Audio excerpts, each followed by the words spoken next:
if we kind of look forward, what are those, any things that we haven't discussed that are those trends that really help companies, separate the ones that are getting innovation? How are we going to innovate in the years to come? And what do we have to do differently? Because it comes up a lot. The two things that come up, you sit there and say innovation and competitive advantage. And that's easy to say, but probably not as easy to do. So maybe if you could share some thoughts on just trends going forward, how do companies, whether IT organizations or companies in general, start really tipping the balance, if you will, and hitting those things. And if you've seen some examples of, where it's really working well, it kind of ties in what we've talked about, how the employees and the workforce has changed, and companies have had to make changes to meet that and take advantage of it and see some success. So first, I think the premise behind the question is 100% right. I mean, we live in a world where, at least in the medium term, innovation is the only way you can create value. I mean, in the short term, you can do another round of cost cutting. You can, take another 2% out somewhere. Maybe you can do an acquisition, take some consolidation gains. But in the medium term, there actually isn't another strategy other than innovation.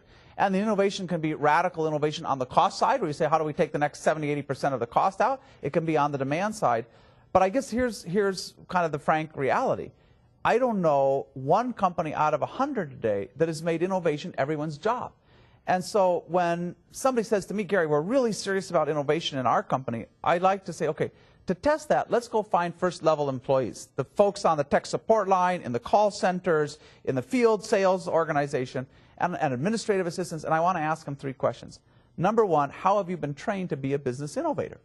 Has a company made an investment in teaching you how to see new opportunities and so on, and develop robust plans for experimentation, testing around those? Number 2, if you have an idea, how long would it take you to get maybe half of your time and a couple of $1,000s to do a little experiment with that idea? How many layers of bureaucracy would you know where to go? Could it happen fairly quickly?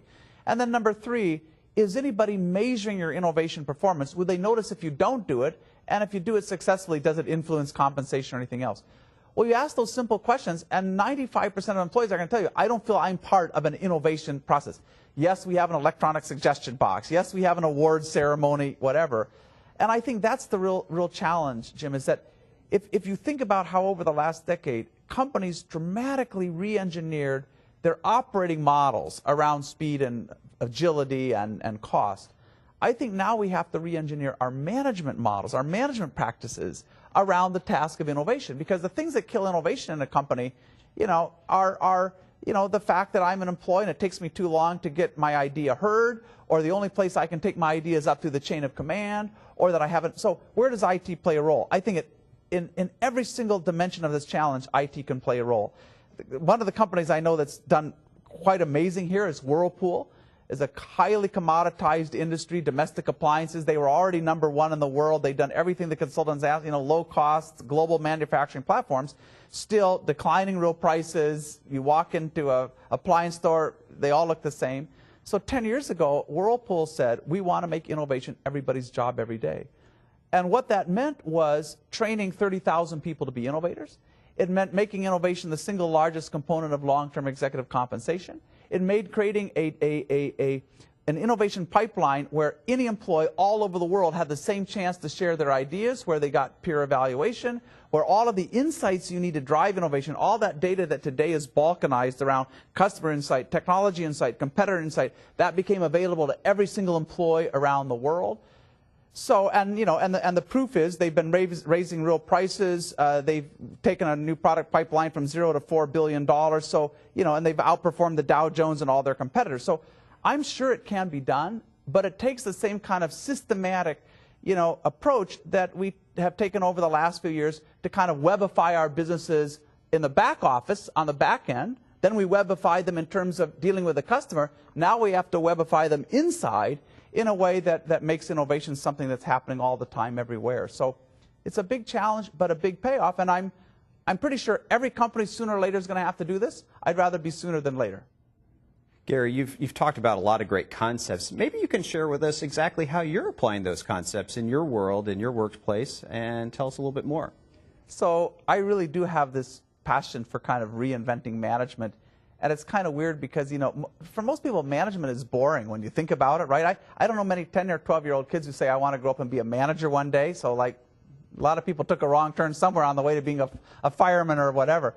But if you think about it, you know, management, these tools and methods we use, how we allocate resources and make plans and set goals and so on, I mean, they really determine what we can do as a species, right? And the management systems and tools we have, boy, they were really good when the problem was getting human beings to show up and to just follow the rules and kind of be a semi-programmable robot. Now we have all these new kind of fundamental challenges we're facing about accelerating change and so on. So what we're doing is we're trying to crowdsource this challenge of inventing the future of management. And this started a couple of years ago. I got kind of thinking about this, and I invited together 35 of the kind of smartest people I could find around the world who think about these things. So some of them are academics like C.K. Prahalad, now sadly departed, and Henry Mintzberg and Peter Singh, but also some CEOs. Eric Schmidt from Google came along, Terry Kelly, who runs W.L. Gore, John Mackey from Whole Foods. And we basically said, for those of us who care about organizations and management, what's our equivalent to the Human Genome Project? Or, you know, or to putting somebody on the moon? And over several days and a lot of conversation, we teed up 25 management moonshots. Things like, how do you create organizations that feel more like communities than bureaucracies? How do you dramatically improve the level of trust in organizations? How do you make our organizations much more open and able to learn from the outside? And we've teed all of those 25 moonshots up online, a website, managementexchange.com, managementexchange.com. And we're asking managers all over the world to come share with us what they're doing to make progress on those challenges and therefore to learn from others. You know, if you think about it, most of what human beings know today is still not up on the web, right? We have a lot of data, a lot of information, but this deeper tacit knowledge of how we're solving these fundamentally new problems is not really there yet. So we're trying to make it really easy for management innovators all around the world to come share what they're doing. And sometimes it's just an idea, just kind of a hack, right? Here's something we should do. So anyone who goes there, you'll find contributions from people at Dell, from Pfizer, Microsoft, Google, companies all over the world who share a passion to kind of getting in front of this thing. And it's really just creating that as a resource and, you know, where anybody around the world can come and be inspired and share their idea.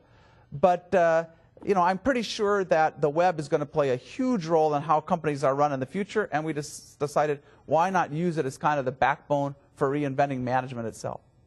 Well, thank you, Gary. I think those insights and examples you gave are tremendously helpful. Definitely, I think, as far as CIOs and quite frankly, any leader in business today, those are the challenges we faced, and we really are at one of those inflection points. We have tremendous enablers available to us, and I think it's upon all of us as leaders to really encapsulate and capture many of those things that you just talked about and apply them in our businesses and really bake those into our strategies going forward, because management has to change. Our workforce is changing. The technology enablers are there and evolving, and I think there's a great opportunity ahead of us to do those things. Thank you very much. It's a pleasure.